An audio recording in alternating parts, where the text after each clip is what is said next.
నంద్యాల జిల్లా ఆళ్లగడ్డ మండలంలోని అహోబిలం గ్రామ గిరిజన ఆశ్రమ పాఠశాల పడకండలోని గిరిజన బాలుర వసతి గృహంలో 300కు పైగా విద్యార్థులకు శనివారం హైకోర్టు న్యాయవాది గోగిశెట్టి నరసింహారావు దుప్పట్లను పంపిణీ చేశారు. ఈ సందర్భంగా ఆయన మాట్లాడుతూ ప్రస్తుతం చలి తీవ్రత ఎక్కువగా ఉందని అన్నారు. వసతి గృహాలలో విద్యార్థులు చలి తీవ్రత బారిన పడకుండా దుప్పట్లను పంపిణీ చేశామని గోగిశెట్టి నరసింహారావు చెప్పారు.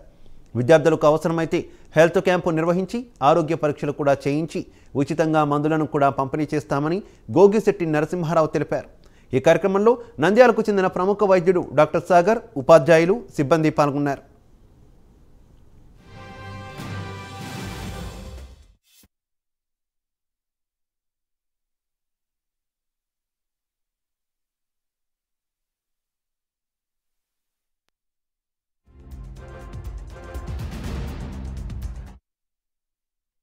వాళ్ళు చలితో ఇబ్బంది పడకూడదు, వారికి ఒక రక్షణ కోసం ఉన్నటువంటి దుప్పట్లు పంపిణీ చేయాలనేటువంటి నాకు ఈరోజు ఉదయం ఒక ఆలోచన వచ్చిన తగిన నేను పిల్లలందరి కోసం ఫస్ట్ నా తాలూకాలో ఉండేటువంటి మహాపుణ్యక్షేత్రాన్ని వేదికగా చేసుకొని ఇక్కడి నుంచి దుప్పట్లు పంపిణీ చేయాలనేది నిశ్చయించుకున్నాను. అదేవిధంగా డాక్టర్ గారి పర్యవేక్షణలో పిల్లలకి రేపు రాబోయే రోజుల్లో ఏదన్నా ఉంటే హెల్త్ క్యాంపులు కూడా పెట్టాలనేటువంటి ఉద్దేశంతో ఉన్నాము.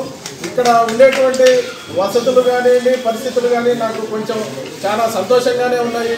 అందరూ కూడా పిల్లలు చక్కగా ఉన్నారు. అందరూ కూడా ప్రతి ఒక్కరు కూడా బాగా చదువుకోవాలి. పిల్లలు మీరందరూ కూడా మేము కూడా గ్రామీణ ప్రాంతం నుంచి వచ్చి చదువుకున్నాము. హైకోర్టు న్యాయవాదిగా నేను వృత్తిని అవలంబిస్తూ ప్రజలకి సేవ చేయాలనేటువంటి ఉద్దేశంతో ఇదే తాలూకాలో నేను జన్మించి ఇదే తాలూకాలో చదువుకున్నాను. ఇటువంటి గవర్నమెంట్ జెడ్పీ హై స్కూల్లోనే చదువుకున్నాను నేను. మీరందరూ కూడా చక్కగా చదువుకొని చదువు ద్వారానే విప్లవం ఉంటుంది. క్రమశిక్షణతో చదువుకోవాలి. పిల్లలందరూ కూడా ఎంతో భవిష్యత్తు ఉంటుంది.